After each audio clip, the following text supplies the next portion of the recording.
Good morning, everybody, and it's time for another Sunday Q&A. Number 9, I believe. I shall check that out and look at it later. Right, firstly, before we start, I'd just like to say hello to the guy in the truck who waved at me yesterday morning on my way over to Cambridge to drop off some railings. I kind of do these things, but I kind of forget that people might watch them. And then people wave at you, and I kind of went, who's that? And by the time I worked out that maybe he was someone that had watched the channel, he'd driven past me, so I don't wish to be rude. I've got to cotton on to this, but I kind of do them, but I don't believe that anyone's actually really paying attention. But they are paying attention because I've got a pile of comments, which we shall work our way through right now. Firstly, Leon Houghton. I've got to put myself straight from last week. Apparently, regarding the ADR thing, if you carry more than 1,000 litres, you need ADR. Having said that, I reckon, according to my science, my science GCSE, well, Giants O level from school, a litre weighs about 1 kilo. So 1,000 litres is 1,000 kilos. So the odds of me ever having to carry, bearing in mind my payload is 1,050, the odds of me ever carrying over 1,050, but if you've got a long wheelbase, you might be carrying more. So that's something to bear in mind. If it's over 1,000 litres, apparently you do need ADR. So, right, Robert Reynolds, have I ever broken down with goods on board? Yes, once. I was delivering flowers for Valentine's Day, and it was a 13 drop, starting in Potter's Bar, going down to Herne Bay. And on my first drop, the van was playing silly buggers anyway, Penny was on her way out. And I unloaded 3 boxes of flowers, wouldn't start. And then you think, well, what am I going to do? So I phoned the shipper, who's HPC, and I just said, lads, I've broken down in the van. And they went, right, we'll have to think about that one. And then nothing happened. And then I rang the AA, see what they were going to do. And then an hour later, before the AA turned up, I managed to get the van restarted. But if you break down in a van, ring the shipper, tell them you've broken down. They will then ring the customer and say that the van has broken down, and they will probably rearrange redelivery, which will probably be another van to come and meet you, to take the goods off and then take them away. Apparently also, I don't know about this, but the AA offer a service where they will deliver you a van. So what you can do is they will take your old van away and get it fixed and deliver you a van which you can swap the goods over and you can carry on working. How much it costs, I have no idea, but I bet it's scary. Let me know if you know. Right, what we got? Lloyd J. How do you know? Oh, right, Annan's already answered this for me. I've had a good chat with Annan. I like Annan, he makes me smile. How do you know when a job's been taken? And if anybody, because you know you all post these comments, if someone wants to answer for me, please do, because A, you might have a better idea than me, and B, you might be able to do it quicker than me, because sometimes I'm just running all the time. The long and short of it is this: if the job has been taken, it will either be marked as sold, which you come up and you go, oh, it's gone, or it will disappear. The frustrating thing is if the job disappears, you don't know whether it's been sold or whether it's been taken down. Sometimes jobs get taken down because the customer's changed their mind, or they've cancelled it, or they've put the job up wrongly, for many different reasons.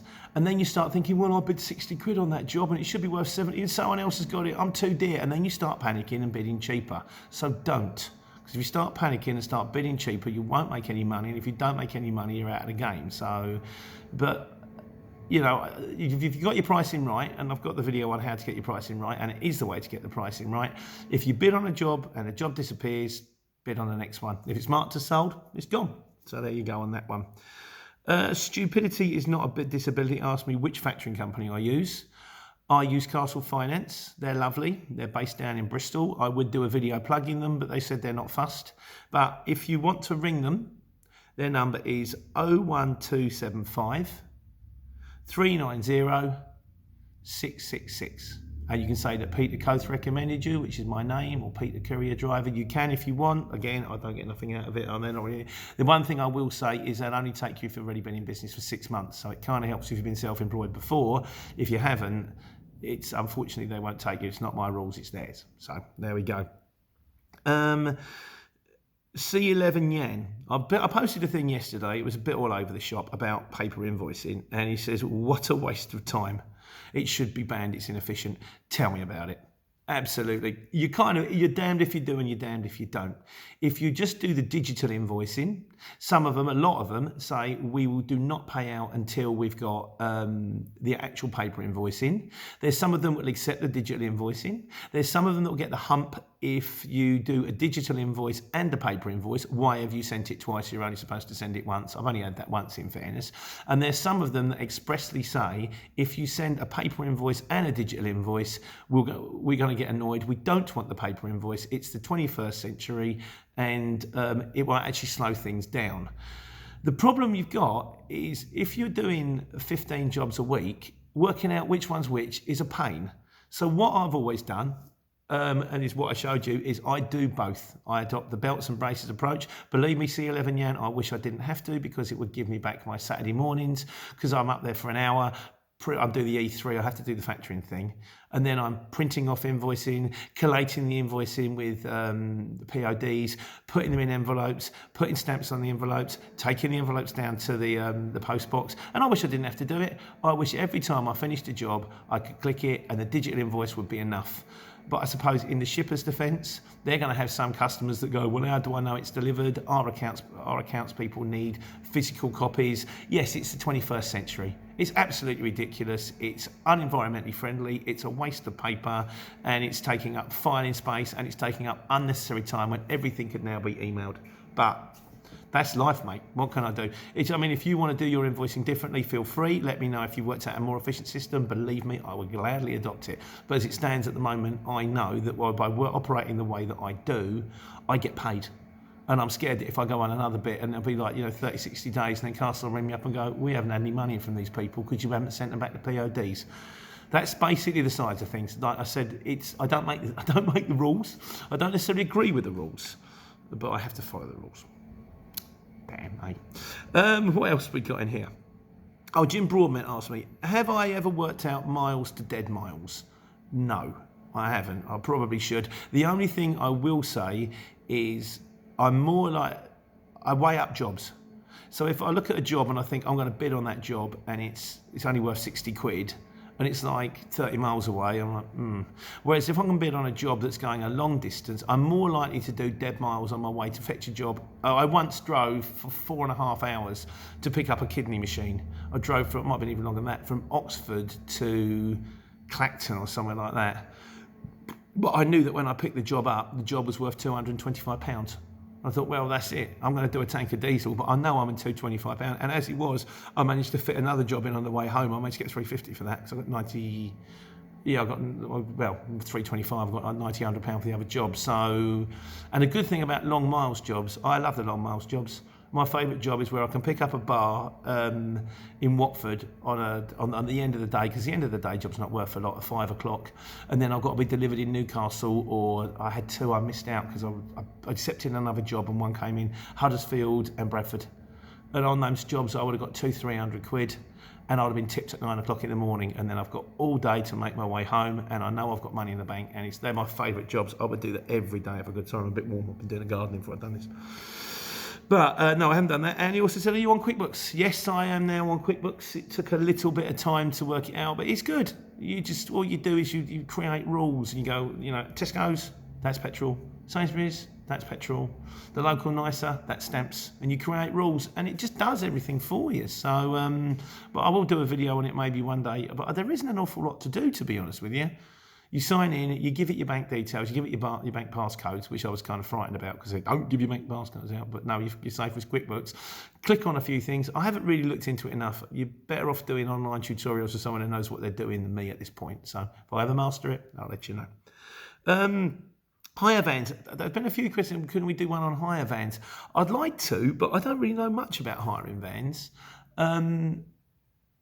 But if anyone, and I've said if anyone hires vans or uses one to hire vans, let me know. And as of which I haven't had anything come in, so I can't. I bought my van. I borrowed the money and bought my van, and I'm paying it back on a loan. Having said that, I was speaking to my mate Alan again during the week. He's thinking of doing something. He's thinking of linking it up with the CX and getting some small vans, and he was working out the costing and all that, and maybe giving you the van and giving you the rental of the CX and giving you the insurance and all the services, and he's just got to work out some pricing. I like Andy. He's a nice guy. He was a very successful guy with the old double glazing, and he's turned it in because he said, I've had enough of it. He's got someone running his company while he drives around in a van all day because he loves it. And I think he's brilliant. But if he ever does it, if anything comes on, I've told him, I won't get nothing out of it as usual. But I've said, if you want to do it, I'll stick it on the videos, and if it's ever, if anyone wants to jump on, you guys sort it out. So I'll keep you posted. What else we got? That's kind of it for today on the Q&A. There's a few things we've been talking about. Best jobs. I thought I might do one. I'd like to hear from you. You can put it in the comments, or I might try and watch something so you can put it on the website. I've got to talk to my mate about that. About the best jobs you've ever done, and also. I'll tell you how this comes about. I did a job on Thursday. I think it was, Thursday, I think. They hired me for the day with a van, Luton van, 250 quid for the day, shuttle runs around Dunstable. And I thought, this is going to be, get there, load 5 pallets, take them to 5 different factories in Dunstable, drop them off, go back, get another 5 pallets, keep going until we'll run out of time. No. They were taking parts out of their manufacturing place and putting it in the yellow storage unit, which is 1 mile around the corner. So I got there at 8:30. We loaded on 5 trolleys. I drove 1 mile around the corner, wheeled him to the yellow storage unit, drove back and went, right, what's the next lot? And they went, we haven't sorted it out yet. So I went, okay, fine. I'll just wait then. I waited for 2 hours. I had a kip. I listened to the radio. Then I was getting paid and doing no miles. Then they wheeled out the next lot. We took them round. And then I went home and got my computer because I thought I'm sitting here doing nothing. So I said, they were paying me to sit and write. I haven't written for ages. I miss it. And then we did one more run. Happy as Larry. And this is my favourite bit. I'm taking these bits of metal out with all different shapes and sizes, and it says flow. And one of the things said space on it. And I went, what are these, lads? He went, they're parts for rockets. I have moved rocket parts. I think that's brilliant. That's up there in my top 3 with the John Lewis decorations for John Lewis Oxford Street, massive great baubles, and the crash mats for Celebrity Juice. Took me to Elstree Studios, I saw where Star Wars was made. That's the good thing about this job. It does take you to some wonderful places. But so if you've ever done anywhere, I want to know about your best jobs. We might do a top 10. We might have a leaderboard. And also your worst job. Once again, talking to Alan, he said, I once had to deliver, it's only a small van, 2 pallets of jalapeno peppers. He said, what was that all about? He said, I think I was overweight. I think he was driving a Skyrocket, when the weight on your springs is so heavy that he's driving like that and all you can see is the sky. And he said, no, it's for Subways. You must have been Subways for the whole of England. But yeah, so if you've ever delivered anything that's fantastic or seen something fantastic, or on the other thing, if you've had a terrible day, we might have a top 5 who's had the worst day, who's had the worst job this week, That was another one from Anonymous that brought this one on. He said, I had one. He said, typical. I got there, phoned the client, no one home. He said, the guy said, my girlfriend should be home in 2 to 3 hours. Can you wait? I said, did you? He laughed. I guess he didn't. So that's it. Other than to say, there's one thing that's come up as a result of me doing these videos, which is I've been contacted by some woman over at Amazon, and she wants me to do videos plugging their stuff. I don't know what it is. I assume it must be courier related, and they're going to send me the stuff for free. I think that's it. And so I might be plugging some stuff on the channel now. Once again, I'm not getting paid. I don't get any retainers. I'm just going to do an honest opinion. I don't know what they want, but I think they're sending me some back support that goes in your van. So I'll stick it in. I'll say what I think of it. I'll stick it on a video. If you want to skip over them, you can. If you don't, you don't. If you suddenly wonder why I'm now going to be like Peter Cove QVC, that's what that's all about. So that's basically the size of things for today's Sunday Q&A. I actually think I managed to get to the end without cutting it off today, which is because I didn't run out of memory and nobody messaged me. So hope you're all well. Hope you're enjoying the bank holiday. I know we're all lamenting the fact that we've lost the Monday, but then, all the money in the world never bought a second of time. Spend it with your family. Have a barbecue. Do the garden. My neighbour is, you can hear him. Enjoy your life. It's later than you think. Enough of the mixed metaphors. Right, goodbye everybody. Keep trucking. Take care. Take money.